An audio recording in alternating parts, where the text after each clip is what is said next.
Olá a todos. Hoje nós vamos falar sobre as duas últimas cartas de Paulo às igrejas. Para a semana que vem a gente entrar nas cartas pastorais, né? E quais são essas duas últimas cartas? Nós temos 1 Tessalonicenses e 2 Tessalonicenses.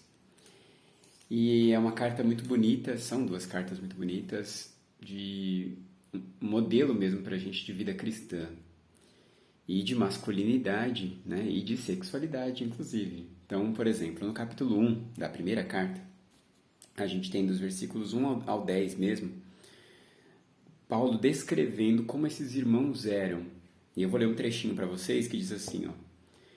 Damos sempre graças a Deus por todos vós, mencionando-vos em nossas orações, sem cessar, recordando-nos diante de nosso Deus e Pai da operosidade da vossa fé, da abnegação do vosso amor e da firmeza da vossa esperança em nosso Senhor Jesus Cristo, reconhecendo, irmãos amados de Deus, a vossa eleição, porque o nosso Evangelho não chegou até vós tão somente em palavras, mas sobretudo em poder, no Espírito Santo e em plena convicção, assim como sabeis ter sido o nosso procedimento entre vós e por amor de vós.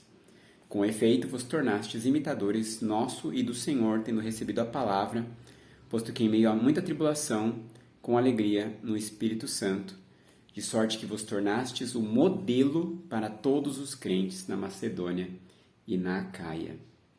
Então, olha que interessante, uma igreja, homens de Deus, na igreja de Tessalônica se tornaram modelos para todos os cristãos daquela região.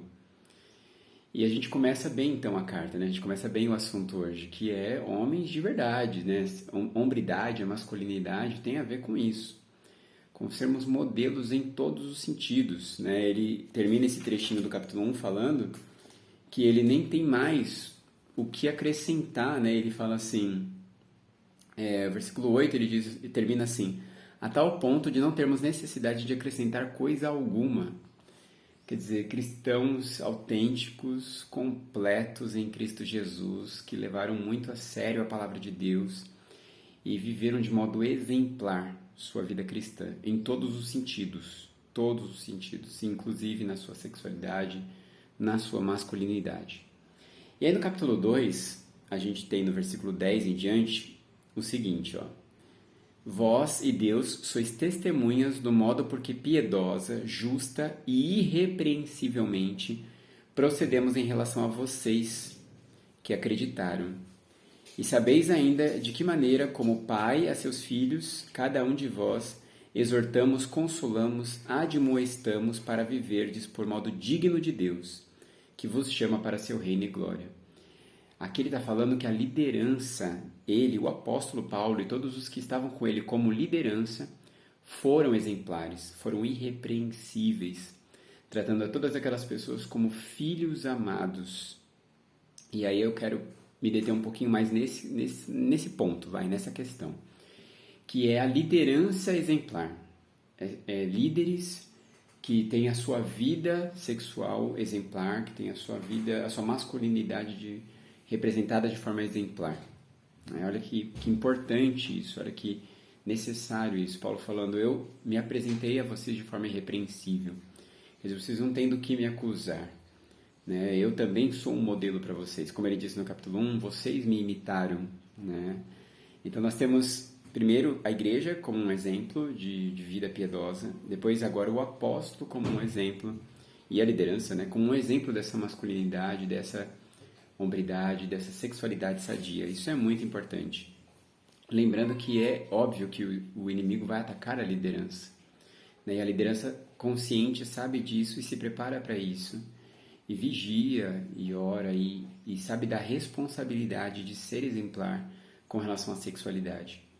Inclusive, uma liderança que sabe lidar com questões de sexualidade. Né? Muitos me procuram porque tem pessoas diversas, com problemas diversos na área da sexualidade, procuram ajuda e alegam isso, né? Relatam isso, que a liderança local não sabe lidar com o assunto, prefere não tocar no assunto, prefere deixar a pessoa de banco, né, em disciplina e excluir do que tocar e tratar das questões.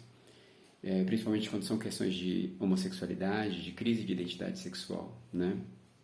Então, uma liderança aqui preparada para lidar com todas essas questões e que é exemplar em tudo que surge relacionado à sexualidade.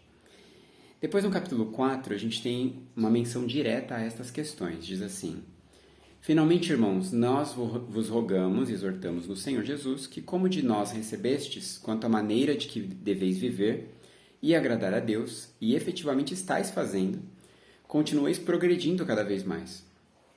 Porque estáis inteirados de quantas instruções vos demos da parte do Senhor Jesus. Pois esta é a vontade de Deus, a vossa santificação, que vos abstenhais da prostituição, que cada um de vós saiba possuir o próprio corpo em santificação e honra, não com o desejo de lascívia, como os gentios que não conhecem a Deus, e que nesta matéria ninguém ofenda nem defraude a seu irmão, porque o Senhor contra todas essas coisas, como antes vos avisamos e testificamos claramente, é o vingador. Porquanto Deus não nos chamou para a impureza, e sim para a santificação. Dessarte, quem rejeita essas coisas não rejeita o homem, e sim a Deus, que também vos dá o seu Espírito Santo. Então, olha como é sério aqui. Ele está falando, olha, gente, toma cuidado. Eu estou falando, mas eu sei que vocês vivem na santidade, né? Então, ele está exortando a uma igreja que ele sabe que tem praticado a santidade na área da sexualidade. Mesmo assim, ele está exortando, ó, cuidado, né? Vivam com o corpo de vocês de forma santa, né? Tenham um proceder santo com o corpo de vocês. Quer dizer, não vivam na imoralidade, não vivam na fornicação, no adultério, em nada disso. E cuidado ainda também com os outros, né? Você não pode usar o seu irmão. Você não pode usar a pessoa da igreja para satisfação pessoal dos seus desejos sexuais. E ele está falando isso não é problema com a pessoa, não. Você está arranjando problema com Deus, né? Ele é o vingador. Porque você está mexendo com pessoas de Deus, com os filhos de Deus. Você está querendo usar uma pessoa de Deus para satisfazer seus próprios desejos. Né? E aí, aqui, Paulo está nos lembrando que Deus trata pessoalmente essas questões, né? Como uma ofensa pessoal. Então, é muito sério, né? A defraudação entre irmãos. E aí ele fala, Deus não te chamou para a impureza, mas sim para a santidade, santificação. Esse o nosso chamado para uma vida exemplar e uma vida santa e pura na presença de Deus. Depois, no capítulo 5, ele termina falando o seguinte: orem sem cessar, em tudo deem graças, porque esta é a vontade de Deus em Cristo Jesus. Não apagueis o espírito, não desprezeis as profecias, julguem todas as coisas, retenham o que é bom, abstende-vos de toda forma de mal. E o mesmo Deus de paz vos santifique em tudo, e o vosso espírito, alma e corpo sejam conservados íntegros e irrepreensíveis na vinda de nosso Senhor Jesus Cristo. Fiel é o que vos chama, o qual também o fará. Esse trecho é muito importante, primeiro porque ele nos lembra da importância da oração constante. Só vence na batalha contra a imoralidade a pessoa que está em oração constante. Mas ele também nos traz uma outra informação importante. Deus quer receber de forma santa o nosso ser inteiro. Não é um espírito santificado, é um corpo, alma e mente, né? Ele fala uma tríade, né? Corpo, alma e espírito, corpo, alma e espírito apresentados a Deus santos na vinda dele. Então nós nos preocupamos em levar uma vida de santidade em todos os níveis, profundamente. Nós não somos desse tipo de pessoa que diz que Deus entende, ele sabe que eu estou vivendo buscando a Ele, eu frequento todos os cultos, eu leio a Bíblia, mas eu dou uma escapada aqui, faço uma coisa ali, mas Ele entende. Minha alma é dele, né? Meu corpo não. Não existe isso, né? Que ele está mostrando claramente que ele quer uma entrega total de corpo, alma e espírito para Deus, em oração, fugindo de tudo o que é mal, de tudo o que é impuro. E aí nós temos a segunda carta, tem só um trechinho que eu achei interessante falar com vocês, porque é uma carta que não fala diretamente sobre o assunto, mas aqui no capítulo 3, versículo 6, ele diz assim: nós vos ordenamos, irmãos, em nome do Senhor Jesus, que vos aparteis de todo irmão que ande desordenadamente, e não segundo a tradição que de nós recebeu.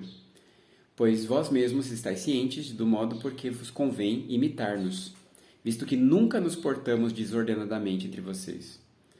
Nem jamais comemos o pão à custa de outro. Pelo contrário, com labor e fadiga, de noite e de dia, trabalhamos a fim de não sermos pesados a nenhum de vocês.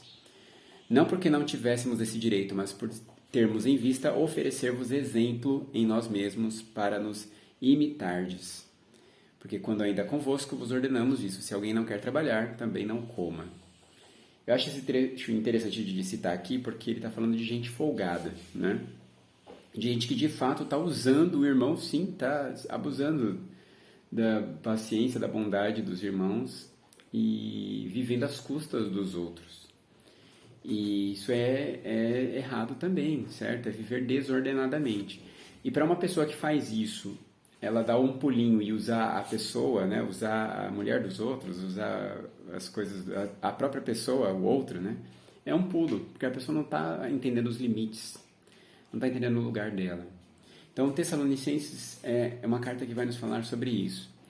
Sermos exemplares, modelos, pessoas que vivem plenamente a sua santificação de forma integral, né, no corpo e na alma e no espírito, se preparando para a vinda de Cristo e não deixando nada desordenado, mas tudo em ordem, tudo de forma exemplar mesmo, para a honra de Deus. Né? Tudo que significa hombridade, tudo que significa masculinidade, inclusive esse último trecho, né? Homens provedores, homens que dão conta de si, não que ficam encostados nos outros.